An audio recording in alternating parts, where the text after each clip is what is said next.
Poor people should just wear work clothes to parties. Don't bother with a suit. Just come in your construction outfit. I was overwhelmed by such arrogant words. Just because I work in construction, I was looked down upon. Forget it. I shouldn't have even bothered talking to you. I didn't want to ruin the atmosphere at our reunion. Unable to ignore what was said, my best friend suddenly interrupted the conversation. My name is Brandon. I'm an only child with no siblings. Ever since I was young, I've never been one to seek the spotlight. Rather, I've always wanted to support others. My father, Michael, runs a small-scale construction company. Though modest in size, he provided enough so that my mother and I never lacked anything, allowing me to attend college. Construction involves a diverse range of projects closely linked to everyday life, such as railways, ports, airports, roads, tunnels, bridges, dams, and river management. This profession often deals with transportation infrastructure. My father continued this work from my grandfather's time, specializing in bridges and river management. Brandon, that bridge over there, I built it, he would say, taking me to see the bridges over rivers since I was a child. There are all kinds of bridges. They connect people, building bridges that make life more convenient and bring smiles to people's faces. That's my purpose in life. As I grew older, I began to understand and admire my father's words and his work. Railways, roads, tunnels, none of these can be improved without someone proposing and building them, relieving inconvenience. I wanted to understand people's inconveniences and address them, bringing smiles to their faces. My father's approach to his work was profoundly simple. In college, I studied business and did fairly well. When it came time for job hunting, I told my parents this. I'm thinking of helping Dad after I graduate. I want to work at Thompson Construction. My parents were shocked and exchanged glances. Why give up job hunting? Why not try something new? My mother said. Our company is in a tough spot, getting fewer jobs in these times. It's been better than expected until now, but the future of a small family business is uncertain, my father added. I expressed my feelings. I know it's tough. My personality doesn't fit following the same path as everyone else. I feel compelled to help out. In gratitude for all the support I've received, watching Dad work has naturally led me to this decision. Remember, these are tough times. Yet, Thompson Construction, inherited from my late grandfather, is my legacy. As the only son, I feel responsible for its future, good or bad. My parents were moved to tears. After graduating, I joined the family business, Thompson Construction, to assist with construction work. While my friends were busy job hunting, I spent my time in the university library, studying for construction-related qualifications.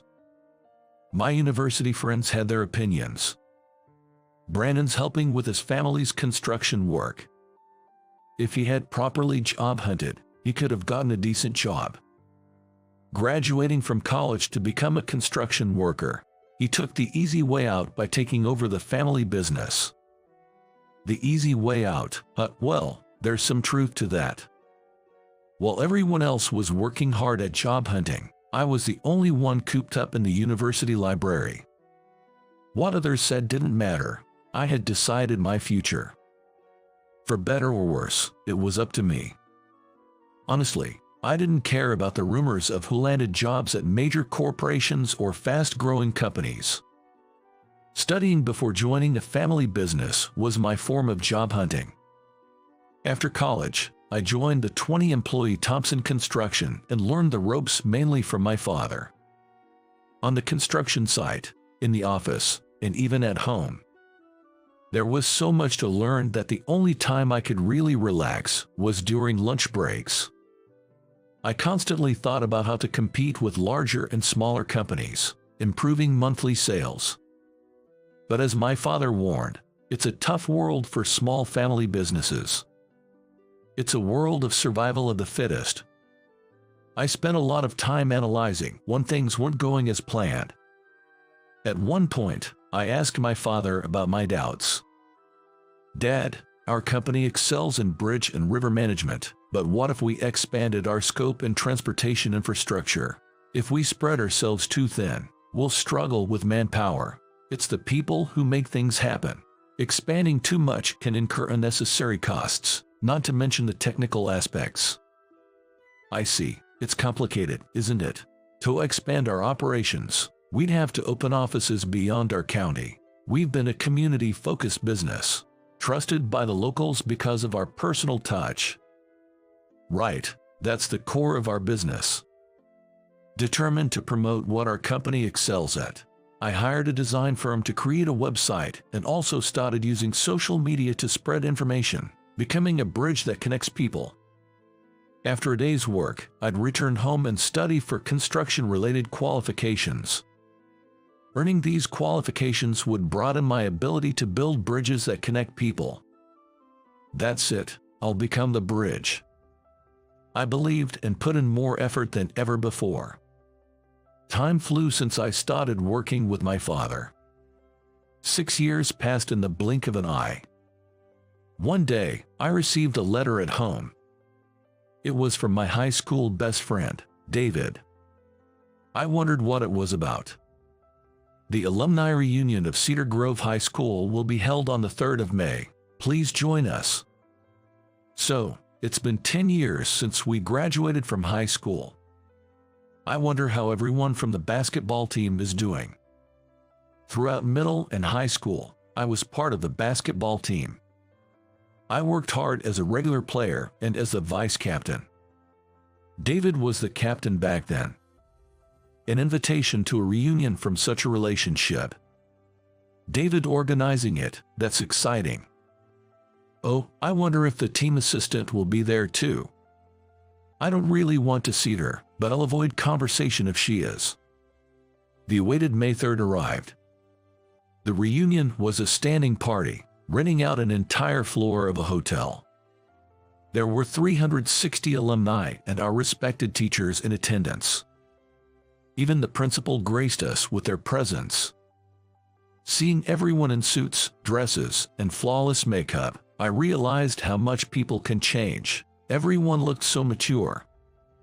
I should have bought a new suit for this day.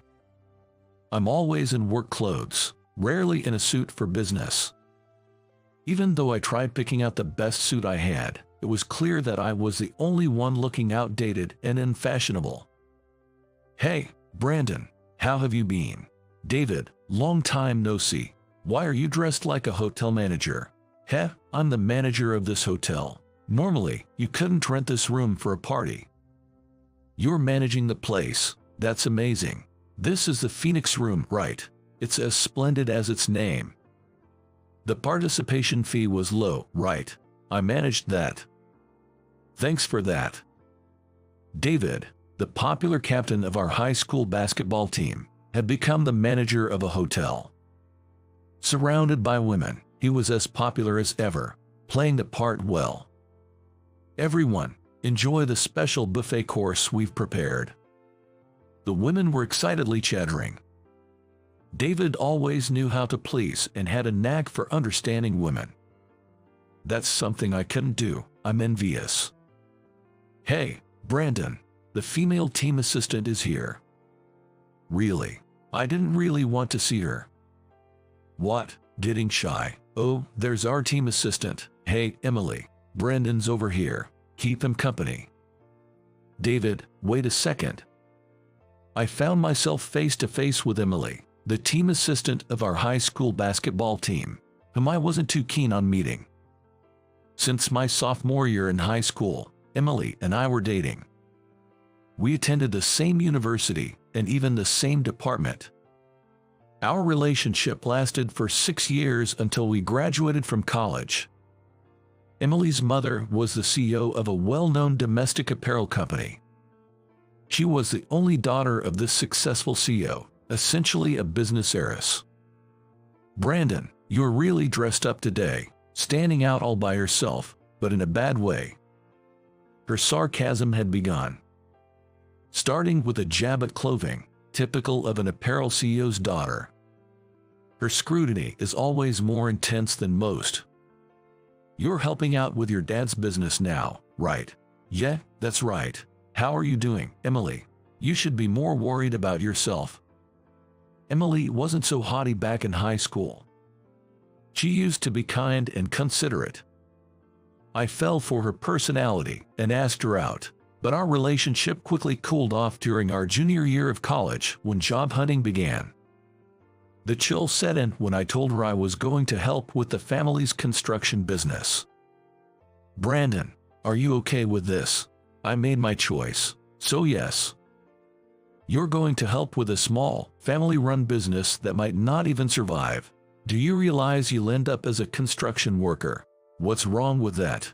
Emily, you're going to help with your family business too, right? The only difference is the scale. I'm thinking about the future. After that, Emily often looked down on me. It became tough to continue the relationship, and considering our futures, I ended things near the end of our senior year. Over 6 years had passed since then, and now here we were, meeting again at the reunion, having had no contact in the meantime. Even by your clothes, it's clear you've had it tough. Really, I thought I managed pretty well with what I had at home. Brandon, you're always so plain. Your everyday life, your clothes, your job. Maybe so. I guess plain suits me. Emily, on the other hand, is quite flashy. Typical of a CEO's daughter. She was the most dazzlingly dressed among the women here today. There was no comeback for her comments on clothing. Being usually in work clothes, are you indifferent to parties like this? I'll try to be more mindful next time. Because of such a job, even your heart is becoming impoverished. I don't think my heart is impoverished, though. Sensing my current situation, Emily continued with an even sharper tone.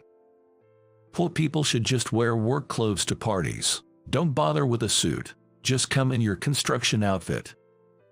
What an attitude. What have I done to deserve this? Being looked down upon just for being a construction worker, and even my company's uniform, which I wear proudly, is ridiculed. To me, my work clothes are like a uniform with a number on the back. Forget it. I shouldn't have even bothered talking to you. Emily had become an even more disappointing person than when we broke up in college. I was hoping she'd become a more mature woman, but this was just too disappointing, almost to the point of tears. Emily, do you even know what Brandon is doing now? Unable to ignore her comments, David suddenly interjected. David, you don't have to say anything. No, I have to say this as a friend. What, David? You're defending this poor guy. You have the nerve to call him poor. Sure, his clothes might be a bit outdated, but listen, Emily. Brandon has been thinking about turning his father's business around, revamping internal operations, starting with their own website and social media to let people know about their specialty. He's also earned multiple tough qualifications and is now even consulting for other construction companies. He's highly sought after in the industry. Really? Is that true? Emily's eyes widened in surprise. When I first joined Thompson Construction, we specialized in bridges and river management, but now we've expanded our scope to include railways, ports, and roads as well. I acquired all the qualifications I could in civil engineering. In the bridges I aim to build connected people in various ways, even leading to consultancy work. That's what my past 6 years have been about. The comment about my clothes being uncool was a bit harsh, though. I manage a hotel, just overseeing the staff on site. I can't work with outsiders or build bridges of trust with them. In these times, that's no easy feat. Emily, can you do that? Me? You couldn't, right?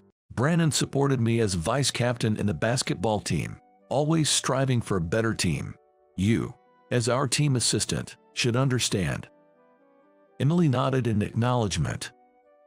Now, Brandon is playing the role of vice captain for his dad. The more mundane the job, the harder it is. David, Emily seemed regretful for belittling others. David's words, referencing our basketball team days, were convincing for Emily, who had witnessed it all. "Brandon, I'm sorry. I didn't know anything," Emily said through tears. "It's okay if you've realized that now. How could I say such harsh things about being plain and poor? Let's leave it at that. I need to go thank the teachers who helped us." David quickly left the scene. It's tough being an organizer, keeping an eye on everything and maintaining the atmosphere. That's something I couldn't do. Emily and I stepped outside the venue to talk. There was an open, airy terrace outside, quiet and just right for our conversation. We sat down at the terrace. "You broke up with me in our junior year of college because you hated me, right? I was preoccupied with helping out with the family business then. I became a nuisance when I started voicing my opinions on that. You should have just told me. I didn't want to seem pathetic." "Really, you're so modest." After our breakup, I focused solely on my work as a construction worker, eventually expanding into various infrastructure projects and consultancy. Ending our relationship during college might have been the right timing, in a way. I was pretending, just to you. Pretending, to me. I was thinking about the future after graduation, whether we'd have a stable life, whether the job had prospects. I was judging people solely by their status. In the end, I hurt you. It's in the past. If you've realized something, even a little, that's good enough. I'm sorry for being pretentious back then and just now. We're both clumsy, I guess.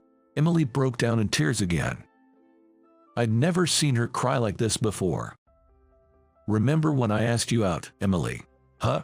I mustered the courage because you were kind and thoughtful.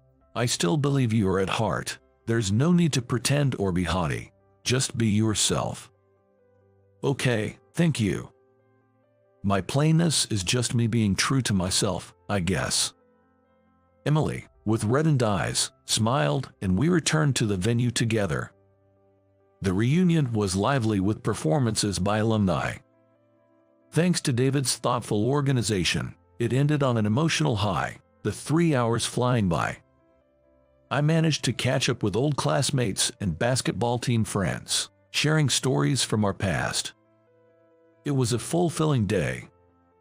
I'm truly grateful to David for all his efforts in making this day, this moment, possible. As I was leaving, Emily asked me, "Brandon, are you still the same height as in high school?" "I've shrunk a bit, down to about 5'11". "I've gained some weight too. I need to go on diet." "I see, got it. Take care, see you around." Thank you for today.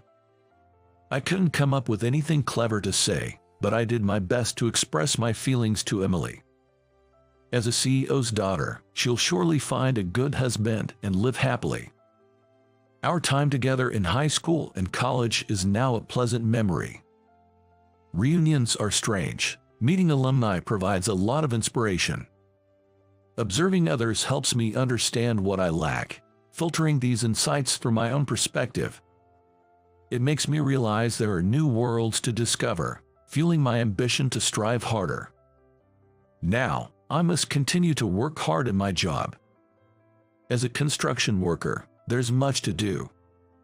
I need to keep building various kinds of bridges that connect people. 3 weeks after the reunion, on a rare day off at home, my mother told me a package had arrived. A package. I wonder who it's from. The sender is Emily. The package was a gift from Emily. It was wrapped in a large box. "Ah, Emily. How nostalgic," my mother commented. I had introduced her to my parents a few times, but now she was just someone from my past. Even though we had broken up, my mother seemed oddly happy. I took the package to my room and carefully opened it. Inside was a full suit set with a dress shirt. A 3-button, single-breasted suit in gray. It looked sharp. So, Emily was asking about my height for this. There was a handwritten letter inside. "To Brandon, Thank you for kindly scolding me the other day. This suit is tailor-made by our company's designer, perfect for business, parties, weddings. Wear it and look sharp whenever you need to. Ha, she's still looking after me. I had said I'd be more conscious about my attire, but I never actually went out to buy a suit. I could almost see Emily shaking her head at my lack of fashion sense. The letter continued. P.S. Is it possible to repair a broken bridge? A broken bridge. Was she referring to my role in connecting people? Repairing broken bridges is my specialty. I immediately called Emily's number. 2 years later, with David's help as the hotel manager, we found ourselves back at the same venue. We're turning 30. I need to find someone special too, said David. You've always been popular, David. You'll be fine. Never thought I'd be outdone by the plain Brandon. Sorry for being plain. The venue that hosted our reunion now became the setting for our wedding reception. It was a new beginning for Emily and me. The Emily I knew now was the same pure and kind-hearted girl I fell in love with back in high school when I first asked her out. As I took over as the new CEO of Thompson Construction from my father, assuming the role of captain, Emily became my vice captain and assistant, supporting me in every way.